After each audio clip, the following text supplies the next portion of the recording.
તમારું સ્વાગત છે મારા કિચનમાં। આજે હું તમારી સાથે શેર કરીશ નાસ્તામાં વારંવાર બનાવીને ખાઈ શકાય એવા પાપડીના લોટની રેસીપી, જેને ઘણા લોકો એને ખીચું પણ કહેતા હોય છે। આ ખીચું ખૂબ જ ઝડપથી બની જાય છે, ખૂબ જ ટેસ્ટી એવું બને છે અને આજે આપણે નવા સ્વાદ સાથે બનાવવાના છીએ। આ ખીચું બનાવવું ખૂબ જ સરળ છે અને હા ફ્રેન્ડ્સ, તમને જો મારી આવી રેસીપીઓ પસંદ આવતી હોય તો પ્લીઝ મારી ચેનલને સબસ્ક્રાઈબ કરી દેજો, બાજુમાં રહેલા બેલ બટનને પ્રેસ કરી દેજો, જેથી તમને મારી નવી નવી રેસીપીઓનું નોટિફિકેશન મળતું રહે। તો ચલો ખૂબ જ ઝડપથી બની જતું ખીચું બનાવવાની શરૂઆત કરી દઈએ। ખીચું બનાવવા માટે સૌથી પહેલાં 1 કપ ચોખાનો લોટ લઈ લેશું। તમે કપની જગ્યાએ કોઈ પણ વાટકીનું માપ લઈ શકો છો। જે કપ અથવા વાટકીથી તમે લોટ લીધો હોય એ કપ અથવા વાટકીથી આપણે પાણીનું માપ લેવાનું છે। 1.5 કપ પાણી એક કડાઈની અંદર એડ કરી 3 થી 4 મિનિટ પાણીને સરસ રીતે ગરમ થવા દેશું।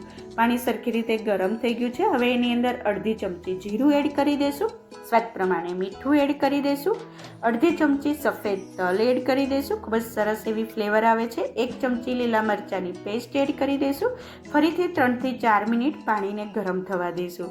3-4 મિનિટ પછી સરસ રીતે પાણી ઉકળી ગયું છે। હવે એની અંદર આપણે જે નવી ફ્લેવર એડ કરવાના છે એ છે લીલું લસણ। ઝીણું ઝીણું સમારી કટ કરી આવી રીતે 1/2 કપ લીલું લસણ લઈ લીધું છે, એને પાણીની અંદર એડ કરી દઈશું। એની સાથે 1/2 કપ ઝીણી સમારેલી કોથમીર એડ કરી દઈશું। ખૂબ જ ટેસ્ટી એવું આ ખીચું બને છે।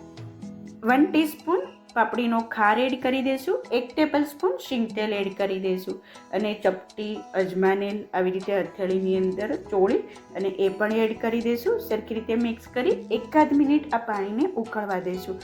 વધારે પડતું ગરમ નથી કરવાનું, નહીં તો લસણ અને કોથમીર છે એ ખાડા પડી જશે।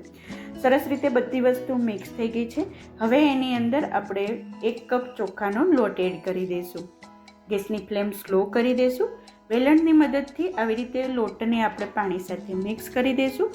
ઝડપથી આ પ્રોસેસ કરવાની છે, નહીંતર લોટના ગાંઠો બની જશે અને ખીચું છે એ સરખી રીતે નહીં બને। એકદમ સ્મૂથ ખીચું બનાવવા માટે, સોફ્ટ ખીચું બનાવવા માટે ફટાફટ આપણે આ લોટને મિક્સ કરી દેવાનું છે। સરસ રીતે લોટ છે એ મિક્સ થઈ ગયો છે, ખીચું બનીને રેડી થઈ ગયું છે। આ કાચું ખીચું છે। હવે એની અંદર ફરીથી આપણે 1 ચમચી શીંગ તેલ એડ કરી દઈશું। શીંગ તેલથી ખૂબ જ ટેસ્ટી એવું આ ખીચું લાગે છે। સરખી રીતે તેલને લોટ સાથે મિક્સ કરી દઈશું અને હવે આ ખીચુંને આપણે બાફવા માટે સ્ટીમરમાં મૂકવાનું છે। થોડીક વાર માટે ખીચુંને ઠંડુ થવા દઈશું। એક કઢાઈની અંદર અથવા સ્ટીમરની અંદર પાણી ગરમ કરવા મૂકી દઈશું। વચ્ચે આવો કાંઠો મૂકી દઈશું। ઉપર કોઈ પણ તમને જે સેટ થતી હોય એ પ્લેટ મૂકી દેવાની। પ્લેટને આપણે તેલવાળી કરી દઈશું એટલે ખીચું છે એ ચોટે નહીં। બીજી બાજુ પાપડીનો લોટ પણ સરસ રીતે હલકો એવો ઠંડો થઈ ગયો છે। હવે તેલવાળા થોડાક હાથ કરી લઈશું એટલે ખીચું છે એ ચોટે નહીં। એમાંથી થોડોક ભાગ લઈ લોટ લઈ અને આવી રીતે લંબગોળ રોલ બનાવી લઈશું। આપણે બાઇટ સાઇઝનું ખીચું બનાવવાના છીએ, જેથી સર્વ કરવામાં પણ આસાની રહે। બધા જ રોલ બનીને રેડી થઈ ગયા છે।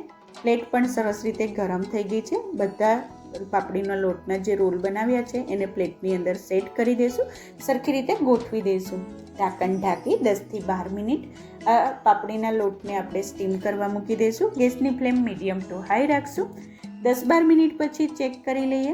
સરસ રીતે ખીચું છે એ વફાઈને રેડી થઈ ગયું છે। ગેસની ફ્લેમ બંધ કરી દઈશું અને ખીચું છે એ હવે સ્ટીમરમાંથી બહાર કાઢી લઈશું। તો ફ્રેન્ડ્સ, આ ખીચું હંમેશા ગરમ ગરમ જ સર્વ થતું હોય છે। તો જેટલી આપણે પ્લેટિંગ કરવી છે, જેટલું સર્વ કરવું છે એટલા રોલને આપણે ચોપિંગ બોર્ડ ઉપર લઈ લઈશું, કેમ કે આપણે ગરમ ગરમ જ ખીચું સર્વ કરવાનું છે। જે રોલ વધ્યા છે એને ફરીથી હું સ્ટીમરની અંદર મૂકી દઈશ, ઢાંકણ ઢાંકી દઈશ એટલે થોડીક વાર માટે ખીચું છે એ ગરમ રહેશે। હવે આ રોલમાંથી આપણે નાના નાના આવી રીતે બાઇટ સાઇઝના પીસીસ બનાવી લઈશું, એટલે ખાવામાં પણ સરળ રહેશે, સર્વ કરવામાં પણ સરળ રહેશે। હવે બધા રોલ છે એ બનીને રેડી થઈ ગયા છે। એકદમ સ્પંજી સોફ્ટ એવું આપણું લીલા લસણનું ખીચું છે એ બનીને રેડી થઈ ગયું છે। ખૂબ જ ટેસ્ટી એવું આ ખીચું બન્યું છે। ચોક્કસથી એકવાર આ ટ્રાય કરજો અને મને કમેન્ટમાં જણાવજો કે તમને મારી આ લીલા લસણવાળા ખીચાની રેસીપી કેવી લાગી। એક પ્લેટની અંદર બધા બાઇટ્સને એડ કરી ઉપરથી અડધી ચમચી જેટલું શીંગ તેલ એડ કરશું। ખૂબ જ સરસ એવું કોમ્બિનેશન લાગે છે। અડધી ચમચી આચાર મસાલો એડ કરશું, જેને આપણે અથાણાનો જે મસાલો આવે છે, પિકલ મસાલો, એ એડ કરવાથી ખૂબ જ ટેસ્ટી એવું આ ખીચું લાગે છે। સરખી રીતે બધી વસ્તુને મિક્સ કરી દઈશું. આપણું ગરમ ગરમ ખીચું છે એ ખાવા માટે રેડી છે. તો ફ્રેન્ડ્સ, તમને આ મારી ખીચાની રેસીપી કેવી લાગી ચોક્કસથી ટ્રાય કરજો. ઉપરથી થોડોક આપણે આચાર મસાલો, લીલું લસણ અને કોથમીરથી ગાર્નિશ કરી દઈશું. તો ફ્રેન્ડ્સ, તમને મારી આ નવી રીતે, નવા સ્વાદ સાથે, નવા ફ્લેવર સાથે લીલા લસણના ખીચાની રેસીપી કેવી લાગી ચોક્કસથી જણાવજો. અને જો તમને મારી રેસીપી પસંદ આવી હોય તો પ્લીઝ લાઇક કરજો, શેર કરજો, સબસ્ક્રાઈબ કરી બાજુમાં રહેલા બેલ બટનને પ્રેસ કરી દેજો, જેથી તમને મારી નવી નવી રેસીપીઓનું નોટિફિકેશન મળતું રહે. Thank you for watching. ફરીથી મળીએ એક નવી રેસીપી સાથે. ત્યાં સુધી બાય બાય.